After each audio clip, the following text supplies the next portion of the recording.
does Jamal rank in terms of coaches, players that you've coached or coached against, just the clutch gene? Oh man, that I've coached, I mean, he's got to be up there. Him and Nicola. Over the years, those are the two top guys that I've been around. I mean, it's just they have it in them. And not to mention, he was getting, attacked all night, blitzed. He just had to make tough shots for us. Our offense bogged down. They did a good job with all the switching and hitting. He just has it in him, not scared of it. And, it's so nice to have a guy like that where you can just call up a matchup and let him do his thing. And sometimes that's what the NBA is. And somehow he only played 33 minutes, which I'm super proud of. High five myself on the way out, even though I had no idea that he only played 33. He's just a special player, all-star player. Just what a special year for Jamal. You've said it a couple times. If Tim Hardaway's over 25, I want him taking a 26 shot. Yes. He had a rough stretch, a really rough stretch, and now he comes out of it just on fire, really powered you guys tonight. What did you see out of Tim scoring-wise early on?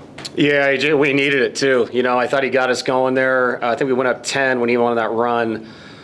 Just the power of confidence is amazing, man. Like, if you believe you are something and you put the work in, you should have the right to go ahead and do it. And that's what Tim is. He's professional, and guys like him in a professional, you see the work they put in. It gives a coach a lot of trust in somebody that go ahead and let that thing go. 7 for 11 from 3, 8 rebounds, 25 points, a plus 21. I mean, just an outstanding night again for, in my opinion, someone that should be up for Sixth Man of the Year.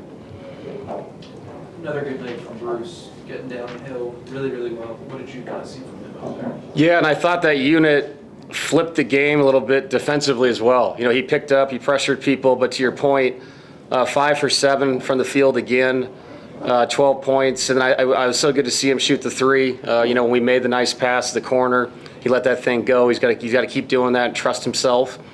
That bench unit was so impactful. They were the reason we won the game tonight with Jamal at the end closing it out. I really want to do. I know you're not going to ask me about him, but I thought Hunter Tyson was awesome in that game. I know he didn't score a point. The game demanded toughness. We had to clean up the rebound.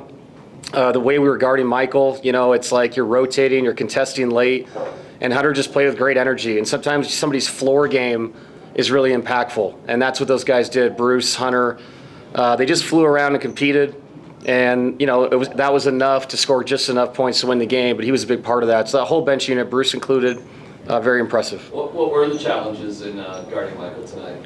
Well, he's just so damn tall. I mean, he's a great shooter. And he's got the ultra green light, 28, field goal attempts. Mike does what Mike does. He's very efficient with it. And, we crawled underneath him a few times. I thought in the first half, in the third quarter, we kept letting him come up the floor.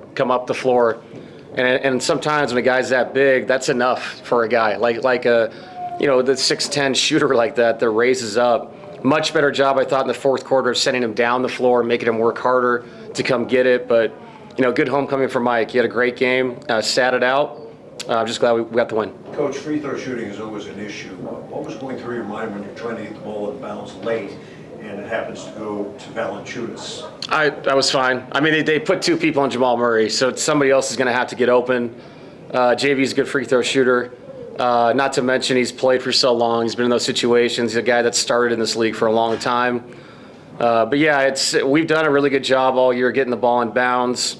They did a good job after the first time out. The second one, we gave 3 options to Bruce, and JV was the one who sealed the best once Jamal got taken out of the play. And it was either going to be Tim or JV there coming back to the ball. So 2 veteran players.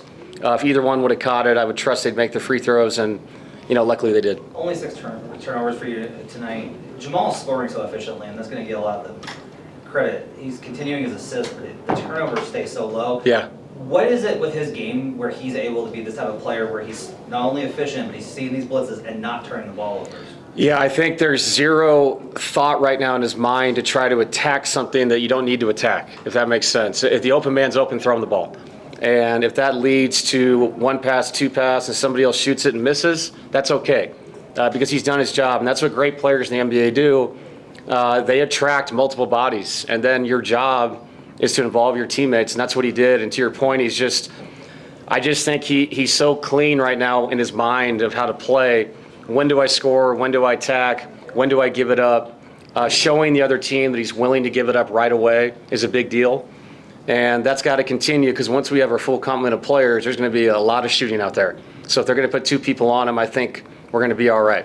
So, yeah, he's just playing so clean. And to your point, our team over this whole whatever the hell's been going on with the injuries, we've just taken care of the ball, man. Like, it really is. It's an amazing thing in this league, how you can just stay in games. You can have a 15-point quarter in an NBA game and still have a chance to win because you're just not giving them easy baskets going the other way.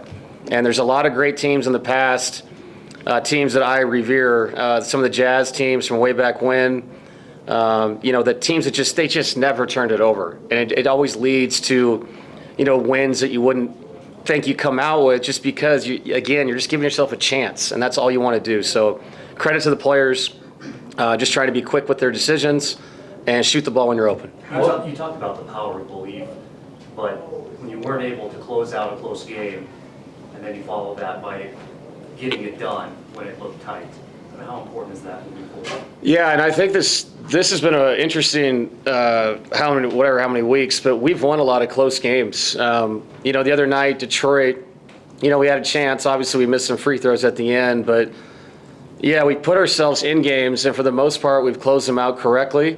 And a lot of it, in my opinion, has been sitting down and guarding, and then trusting Jamal Murray that he's going to make the shot or make the play to win it.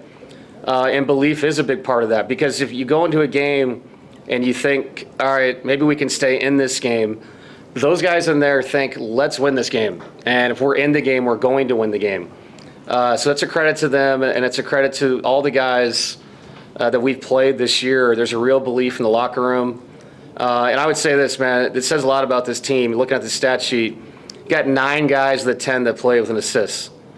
And that just says that you're just trying to do the right thing for your teammate, and that's who we've been over this stretch, and it's a really, really fun style to coach. Guys that they believe when they show up they're going to win the game, and they do everything they can to find a way to win it, whether it's ugly, pretty, whatever it may be.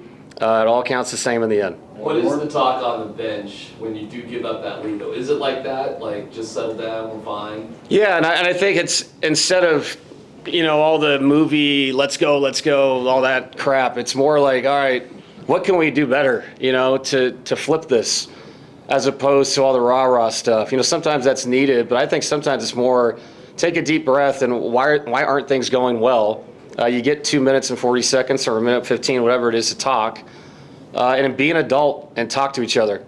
It's my job to organize it, come in and give a message, but these are grown men that play this game and are some of the best players in the world. There's a responsibility to leadership as a team, communicating in timeouts, and the guys have been great all year. I think it was 16-4 to start the third. I called timeout, and you didn't see anything. You just saw them saying, we got to, let's pick it up, got to play better, got to screen better, got to cut harder, got to be up with Mike more. Let's talk about solutions, not just whose fault it is, or, like I said, some rah-rah crap. That stuff doesn't go a long way in a 48-minute game. Yeah. What's your process between now and 22 hours when you get to play another back-to-back? I'll be excited to see the information in the morning and see where guys are at once they get checked out by medical. I'm excited is probably the wrong word. Looking forward to hopefully everybody playing. But yeah, it's just to get off their feet. We know the Clippers well. We played them, in a 7-game series. We know what they bring. We know how good they're playing right now. And we'll come in and we'll prepare, in the afternoon. It'll be a very gentle walkthrough, but a detailed one. And we're going to try to give ourselves the best chance to win the game like we've done over this stretch. And I have a great belief that the guys will come in with the right energy. Thank you, Coach. Yes, thanks. Jamal and Tim. Thanks.